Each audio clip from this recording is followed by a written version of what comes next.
Welcome back to the Frozen Forum podcast. This is episode, I don't know, but it is a special edition because today we had Team Canada's first game of the Winter Olympics, and oh boy, was it a good old game. But before we get into that, Alex, how you doing? Nathan, what a day to be Canadian. What a day to be a hockey fan.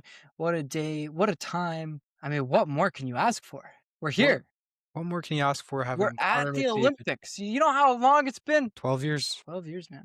12 years is a long time. And, you think about how much time that is, which players in the middle of that would have gone to the Olympics and never had the chance because there was no Olympics to go to.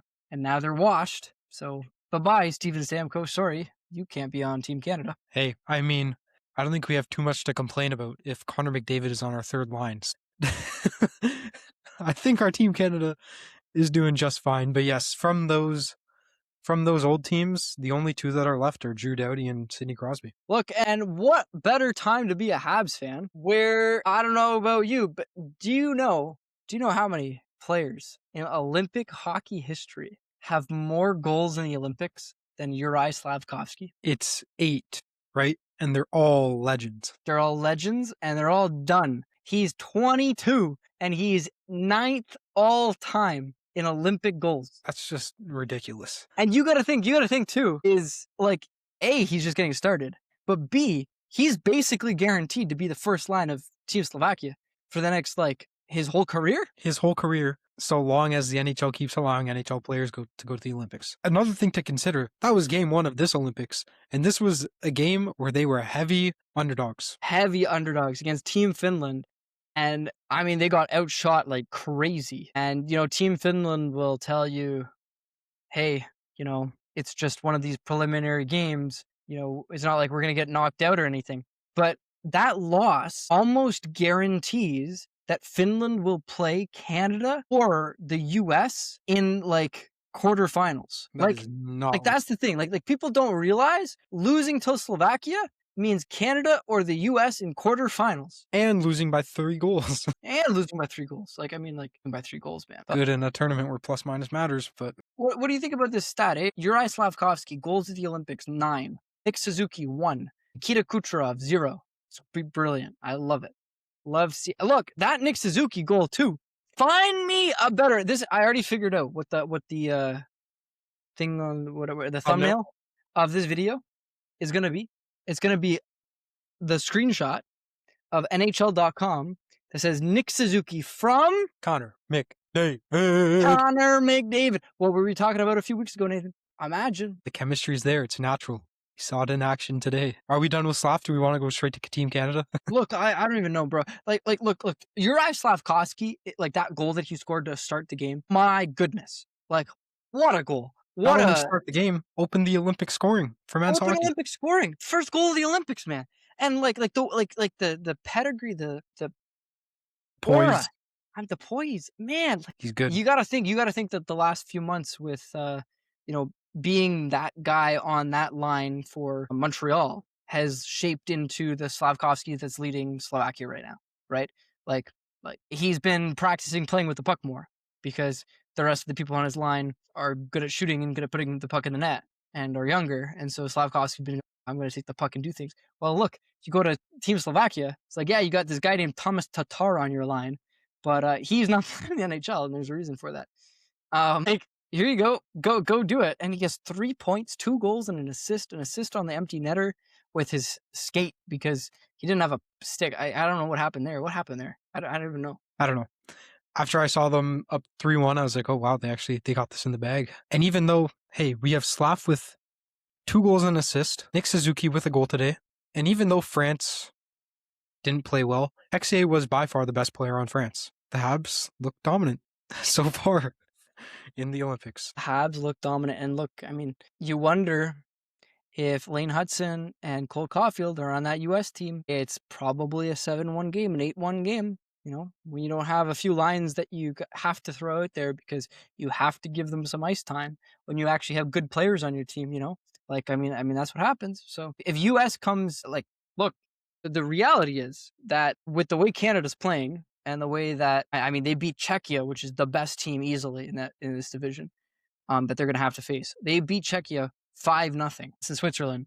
Good luck. Good luck to both of them. Those are free wins, and those are big wins. Those are going to be a lot. There's a lot of goals in those games. The tiebreaker for how the bracket comes together is your goal differential. And I'm looking at the US and I'm like, man, you only scored four more goals than Latvia. I mean, Germany's a scary team. They've got more firepower than Latvia does. Like, Denmark's the easy one here, but Germany only beat them 3-1. I think it's Canada's first seed for sure. Like, it's like they got to do something really stupid in these next two games to not have the first seed. Definitely should be. I mean, yeah, Switzerland, we play them tomorrow at 3, and their first line is good, but after that, I don't know what you're going to do. When you have that second line, McKinnon, Suzuki, Hagel, they look good today. Then your third line's Wilson, McDavid, Celebrini. Like, what are you going to do against that? I mean, arguably that's your first line, but that should be your first line. But when you have a first line, a second line, another first line, you have a 1A, like, a 1B, a 1C is what you have right now. Yeah. Like, this is the most excited I've been watching hockey, period, I think. This Team Canada, just so skilled. And I know people were complaining on Twitter about the ice size before this Olympics started, because it's 2 feet shorter all the way around. But we may never see hockey played this fast ever again, just because of the caliber of these players and the size of this rink. They have to be fast. They have to think fast. They have to make plays fast. You gotta wonder if the NHL is going to look at this and go, it's a little bit more exciting. We should do that. And just goes and shrinks the rinks. With Gary Bettman at the top, I don't think that's going to happen, but they definitely should, because this level of hockey is very. You're slightly biased here, right? Because you're not only seeing a smaller ice surface, you're also seeing only the best players in the NHL, right? When you're watching Canada, at least. And you're watching the second best players in the NHL if you're watching the US. And you're probably not watching NHL players if you're watching any of the other teams. But, I mean, look, like, let's get into the hockey stuff in the Olympics. Team Italy. They a wagon? They might be a wagon, man. It seems like Italy in general, this Olympics, just... Italy in general in this Olympics, where the hell did they come from? Like I know there's something called like home field advantage, right? This is home field advantage. Like, that Italian hockey team had absolutely no business scoring 2 goals on 4 shots. Okay, that's what they did to start the game. They scored 2 goals on 4 shots on who? Who was even in? Is it not the Nashville goalie? Saros? No, it's Saros. Saros, Finland. Saros is Finland. Saros, sorry, that's the Slovakia game. Sweden then is the Gustafsson. Yeah. Gustafsson. Yeah. Like 2 goals on Philip Gustafsson? Well, Gustafsson, did you see the first one? That was all his fault. Well, I did see that. Like, oh. That was a silly mistake. But the second one, I don't know. When it was 2-2 going into the third period, I was like, whole Mackinac, this is going to be the upset of the Olympics right here.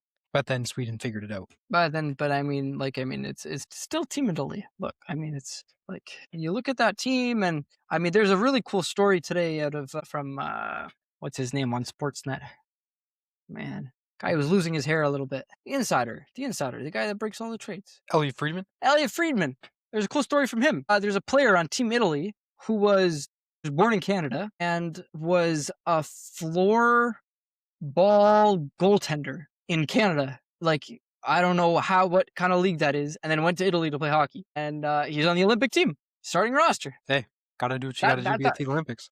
That's the Olympic team that you've got in Italy. I mean, like, look. Hey, if Bulgaria ever makes the Olympic hockey team, we should go try out. He got me, man. He got me. Got you there. Good.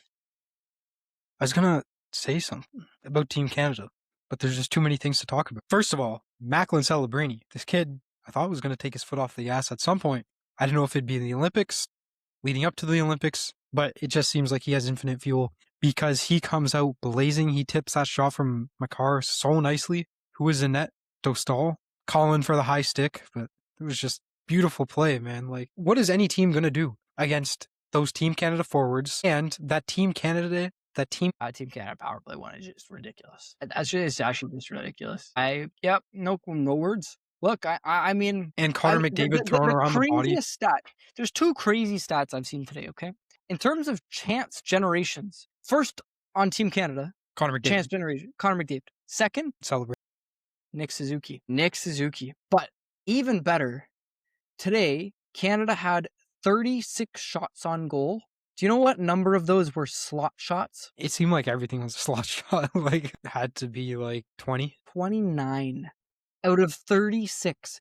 7 shots in the game were outside of the slot. In comparison, Czechia had 26 shots, 9 of them were in the slot. Another thing, Connor McDavid, whatever his chance generation number was higher than all of Team Czechia. Wait, actually, let's do this math, right? Connor McDavid had 14 chance contributions. Andre Palat had 3. Martin Nietzsche's had 3, so that's 6. David Kampf had 2, 8. Pasternak 2, 10. Hurdle 2, 12. Radek Faksa 1, 13. That's it. Everybody else has 0 on Czechia. Yeah. That's crazy. How many did Suzuki have? 6. I mean, Suzuki, he's not the fastest guy, but this guy has one of the most elite hockey IQs on the team. You see him back check hard. He's always there when you need him to be there. You can tell that him and McKinnon were a little out of sync today, but then they picked it up in the third period. Like McKinnon on the Avs, he's used to a guy like Marty Nietzsche flying in. Suzuki's not that guy who's flying in. He's trailing, but he knows where to be, and McKinnon was figuring that out. He's not that guy.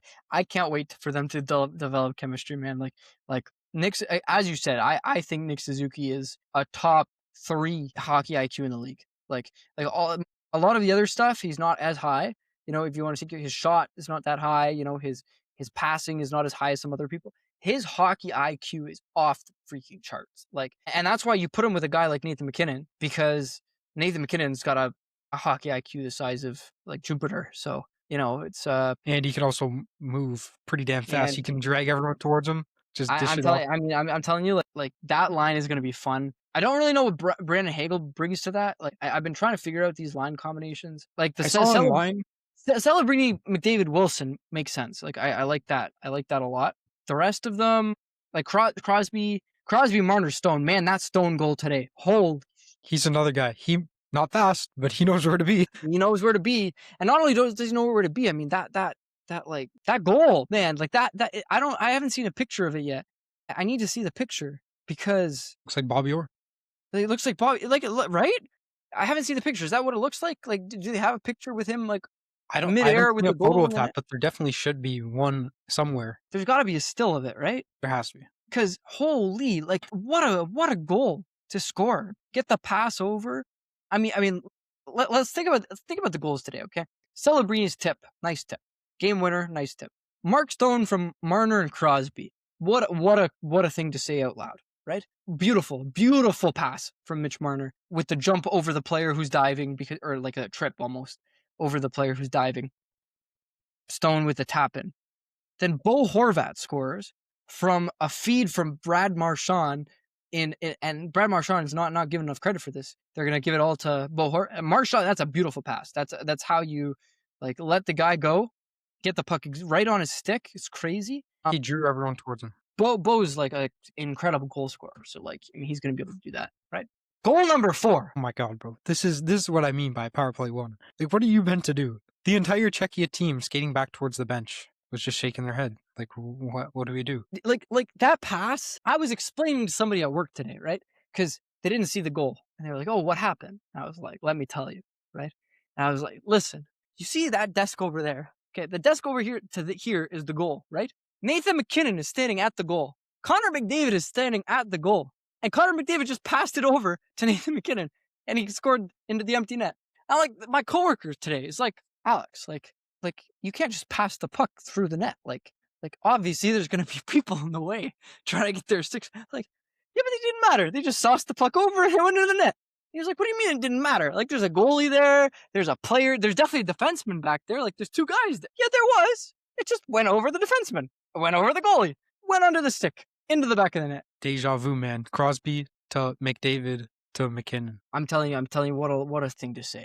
Like Nathan, like could you imagine even being the PA announcer in the building? Like, Canada goal, his first to the Olympics, number 29, Nathan McKinnon, assisted by number 97, Connor McDavid, and number 87, Sidney Crosby. Like, what are you even doing? Like, what are you... Not to mention, you have the wall of Cale Makar at the point, so if somehow something breaks down. Look. Kyle McCarr is no Lane Hudson, but still, it's like absolutely, and just for good measure, if you didn't think that those three could score a goal by themselves, you have Sam Reinhart, who's like the power play specialist of the NHL. What are you supposed to like? This is what I keep asking. Is like somebody asked me, they're like, oh, is Team USA the favored team in the Olympics? And I was like, yeah, for some reason, I don't know why. I couldn't tell you why, but I some don't of the care. places. Some of the places have the U.S. as the favored team to win the gold. And I was like, look, at the end of the day, man, it comes down to star power. Canada has the best centerman in the National Hockey League. They have the second best centerman in the National Hockey League. They arguably have like 7 of the next 15 centermen in the NHL, right? They have the best defenseman, the guy who's going to win the Norris this year. And then they have this fucking useless piece of shit in net named Jordan Binnington, who somehow gets a shutout against Czechia and saves 26 shots, even though he can't save a damn puck in the NHL. Well, this is what I was gonna. That's what I was gonna say earlier. Jordan Binnington, I told you, when it comes to the highest stage, he always shows up. Stanley Cup, 4 Nations, and that's what John Cooper saw, and that's what he trusted again. I don't know. Some people just have that clutch gene. If he lets in a single goal, I swear to God, this entire Olympics, if he lets in one goal, he's gone. I'm done. I'm pulling him. You're such a hater. Look, You know how bad he is in the NHL, Nathan? Do you know how bad this guy is? He is the second worst goaltender in the entire National Hockey League. On the broadcast today on CBC, they were showing his NHL stats and showing him how close it is comparative to the bottom of the NHL in terms of goaltender stats. But then he does that. I don't know how you argue with that. Goaltenders in general, let's not fool ourselves. Goaltenders are a little weird. You gotta have some presence of mind just to stay calm when everyone else is, the fans, all the other players, your coaches are all anxious, nervous, ready, fired up, ready to play. But goalies have to be calm in there. Jordan Binnington has another level of weirdness to him where he can be calm in those intense situations, and that's what you need. Look, all I'll say is he better not break this streak that we started back in 2014. Carey Price, goaltender for Team Canada 2014. He started a streak back in that quarterfinal against Latvia. I don't know if you remember that game. That was a crazy game. 2-1 in overtime. Canada had 50-something shots. Since that game that Carey Price played in, that was a quarterfinal game against Latvia, Canada has not allowed a goal in best Olympic hockey. So in the semifinal was a shutout for Price. Final was a shutout for Price. This game was a shutout for Binnington. We have 224 straight minutes of no goals allowed. I like it. Well, we play Switzerland tomorrow. So there you go. That's another 60, so 284 minutes of zero. That first line on Switzerland is a threat. Who's Besides on that, Switzerland? they got Roman Josi. He's a good leader. He's not on the first line. He's not the first line. Roman Josi's a defenseman, bro. Yeah, but he can still lead the way. I mean, you got Timo Meier, washed. JJ Moser, washed. Kevin Fiala, maybe. Okay, I'll give you Kevin Fiala. Well, that first line is NHL caliber. That's not saying that much, man. Like, come on. We played David Pasternak today. Like, you want to talk about star power? We played David freaking Pasternak today. Now, I'd be scared of Slovakia. Totally real. If I were Team Sweden, I would be scared of Slovakia. If you can barely beat Italy, good luck against Slovakia. Their goaltender, by the way, we need to sign him. I don't know where he's from. I don't know what he does right now. That guy's insane. I was going to say the same about Team Italy, but he's already on a team. So, yeah, we need that check. Is he? Yeah. He's a prospect. For who? Crazy. I was telling somebody I would trade Samuel Montembeault for this Slovakian goaltender. Yeah, which I wouldn't have said last year. Crazy how things changed. Listen, we're talking about hockey. Did you hear the news about Brady Tkachuk? He was wondering why the ice didn't melt when he put it in the microwave, and it didn't. I did see that one too. No, I was. No, he was hospitalized today. His private tutor tried teaching him long division. It didn't work. Look, these Brady Tkachuk memes, I gotta say, they're fantastic. They're so good. I mean, they're the best thing that's ever happened in the internet. They're so funny. Do you know before the Olympics, he was completely devastated because he was unable to learn the words to the USA chant in time for the Olympics? That must be terrible. I mean, could you imagine not knowing the words to the chant for your own country? That's heart-wrenching. Heart-wrenching. What was the one I said? It was microwave ice, and it didn't become soft ice. It didn't become soft ice. Or it didn't become warm ice. It just became water. He was so confused. Look, I saw actually. This is a crazy. Talking about the Olympics. Crazy tweet. Do you know what the Babylon Bee is? It's the same thing as like the Onion. It's like the same concept, like a news organization that puts out false headlines and like just to make humor. They're there was Lindsey Vonn announces she has joined the U.S. Paralympics team. That's crazy. Oh my god. I could not believe it. Listen, let's go. Let's turn back to the NHL. We haven't talked a lot about the NHL. I want to talk quickly about the New Jersey Devils. Okay, New Jersey obviously was trying to get Quinn Hughes back when Vancouver was trading him. And I don't know if you saw this, but they posted a picture on Instagram to say good luck to the Hughes brothers because both of their Hughes brothers are on Team USA. And the picture that they posted is the three brothers Are the Kachuk brothers? Like it's the Tkachuk brothers and the Hughes brothers standing beside each other, right? And then they just tried to edit Quinn out of the picture. You saw this, yeah? There's half of a Quinn. There's literally like this much all the way down to there's like an extra skate on the ice because, obviously. Like what are you doing as a team if you're like half-baked editing a guy out of a picture? I feel like that's bad omen for Team USA. Like, what are you doing? You already have Austin Matthews as your captain. Now you do that? Your best defenseman? Hey, whatever. We'll take all these things as Canadians, but Team USA, what's going on? What is going on? I don't know. It's actually crazy. Other NHL news. Who's second in the Atlantic? Who's got a bet that they're going to be first in the Atlantic? $18 free bet. Pays out $450. Hopefully. Beautiful. Ladies and gentlemen, we do not condone betting on the platform. We only condone using the free money that the betting sites give you to bet. Anyways, going back. DraftKings gives us the Montreal Canadiens. Sorry? Until DraftKings sponsors an episode. DraftKings, hit us up. Yeah, we're totally for betting as soon as you pay us. Look, I mean, the Montreal Canadiens. How do you finish like the last 4 games before the Olympics? You have a chance to shut the door effectively. Phenomenal. I mean, what more can you ask for? That game against Winnipeg, what a beautiful game. Game against Buffalo That we went to. We did go to that one. What a beautiful game. That game against Minnesota, we deserve to win. It's fine. It is what it is. But hey, I think that game against Minnesota, I don't know what the refs are doing the whole game. I honestly sorry, I just said Minnesota and then I clued into the fact that happened. Absolutely ridiculous. I mean, well, what are we even doing? What are we doing in the NHL? Letting the stuff that happened in that game happen. I mean, it's crazy. It's ridiculous. The number of penalties that were missed against Minnesota, the things that were called against Montreal. Seems like this is always happening to us. But hey, we get the most apologies per 60 in the NHL, I swear. Let's look at the future here. Cole Caulfield not in the Olympics. Lane Hudson not in the Olympics. Ivan Demidov not in the Olympics. You know what these guys are doing? They're not resting. Ivan Demidov was on the ice today. He's playing. Jacob Fowler's back in the AHL. He's getting even more prepared for when this Olympic break is done. Cole Caulfield is on vacation. He deserves a break. You've done very well for us. But Lane Hudson's on the ice too. There's a whole contingent that's in the Bahamas right now. That's where they went. Yeah. There's a picture. It's actually so funny because there's a picture of this random guy standing with Cole Caulfield, Josh Anderson, and like somebody else, right?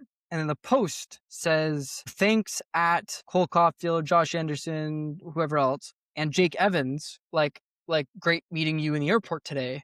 Have fun in the Bahamas. And everybody on Twitter was going, yo, where's Jake Evans? And what they think happened is this guy went up to the Habs. He's like, hey, can I get a picture with you guys? They were like, yeah. He's like, hey, Jake, do you mind taking the picture? That's crazy. Humbling experience. There's a picture after. There's a picture after with him with Jake Evans. So maybe it was 2 separate instances. Maybe it was 2 separate whatever. But could you imagine going up to a bunch of NHLers and be like, hey, Jake, you mind? The rest of the guys are there going, what the hell? What is this? You don't what kind of disrespect is this on, You don't even take the photo at that point if you're getting your boy to take the photo. No, exactly. I mean, I think you do it and then you just make fun of him the next little bit. Well, look, that Buffalo game was great. We beat the Colorado Avalanche. We didn't talk about that last podcast. I put it in the thumbnail. But, I mean, that was a dominant game. That was a beatdown.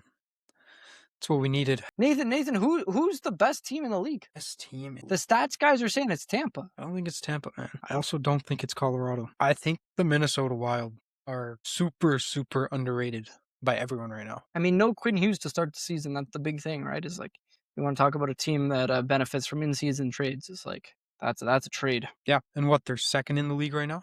Or are they third because of the Tampa Bay Lightning? Tied. Technically, they're fourth because of the games played differential, but like in points wise, they're tied for second. Right. I still don't By the believe way, in Montreal's Tampa. sixth. Yeah. I know I that. have been talking to people at work too. They don't believe in Tampa either. It's a fluke. I think it's just a giant fluke, and they're gonna squeak into some wild card spot. Yeah, I think it's gonna change after the break. It's gonna change dramatically. Wild card spot. That's a crazy take. Wow. So what Something's you gonna got? Montreal, Buffalo, like Detroit making the top three. Yeah, Buffalo, man. Like what's getting in their way right now? They're good. They are real damn good. And then when you have two Titans, You know like what's the getting in their way? the You know Habs. No, you know what's going to get in their way? This break. I've never seen a Buffalo Sabres team come out of a break and be hot. Like these guys take a summer break, boom, beginning of the season, 5 games in a row, lost. Right? They come out of the All-Star break, 5 games in a row, lost. Like this is the story of the Buffalo. They do not know how to take when they're in a rhythm, they're fine. I'd be scared. You know, if I was Buffalo, I'd be like, man, guys, we're practicing every day. And we're not taking a day off. And it doesn't matter how banged up you are, because somehow you play better when you're playing every day. It's kind of hard when your captain and Tage Thompson aren't there. Who's going to take the lead on that? Rasmus Dahlin. He's over there in Team Sweden. Tage Thompson's a beast, bro. Like, I mean, Tage Thompson, what a guy. What a player. That goal he scored today, that backhand. That's like what he did. That's what he did when we were there in Montreal. Or no, that was a different game. But yeah, he's just. My goodness. Yeah. Like, what are you whatever doing? he wants. It's unreal stuff. It's been a long week. Yeah, I get that. We can keep it a short episode. Tomorrow, I was going to say the Montreal Canadiens. Team Canada is playing. Tomorrow, the future Montreal Canadiens, a.k.a. Sidney Crosby and Connor McDavid, are playing with current Montreal Canadiens, Sidney Crosby. Nick Suzuki. Yes. If there's the one change I would make to the Canada lineup, I want to see Suzuki play beside Crosby. I think their play style is very close, very similar. You never know. I mean, you could see things change around tomorrow in our game against Switzerland. You have to imagine that they're not playing Binnington tomorrow, right? So there's no reason to play him on a back-to-back when the second game. They're playing Thompson tomorrow. Brock legend Logan Thompson. Logan Thompson wasn't Logan Thompson. Why do I feel like he was a Montreal Canadian? Oh, that was a different guy. That was Charlie Lindgren. That's what I'm thinking about. Wrong goalie. Wrong guy. But day one done. We got 2 more games before we have another episode where we talk about the quarterfinals. So we'll see what this team does. Switzerland tomorrow, and then France on Sunday. Is it Sunday? So it's Switzerland tomorrow, France Sunday, and then quarterfinals will be Wednesday, semis on Friday, and then finals, gold medal game on Sunday, assuming that Canada gets into the gold medal game. Assuming that Canada makes the playoffs, makes it into the quarterfinals. No, they actually beating Czechia. It's like for them to not get into the quarterfinals would be like it's actually really hard. Like they could lose against Switzerland and France. It's still really hard. Hey, you never know. Let's just get this win tomorrow. Let's get it done. Let's win by 10 goals. Hopefully, we can all be in the bars at 3 p.m. watching Team Canada light it up. But yeah, that's it for this episode of the Frozen Forum podcast. Thank you, everyone who has made it to this point of the episode. It's actually a little bit shorter than normal. So if it's more than just one of you this time, thank you. We really appreciate you. Make sure that you follow us on Instagram, Facebook, TikTok, Twitter, and make sure that you subscribe to us here on YouTube. Hit that like button, leave a comment, hit that bell notification so that you get notified of every video that we post. You can also catch us on Spotify, Amazon Podcasts, Apple Podcasts, just anywhere you consume your podcast content. Thank you very much for watching. Go Canada, go. We'll be back soon enough. Let's go Team C. Au revoir et bonne soirée.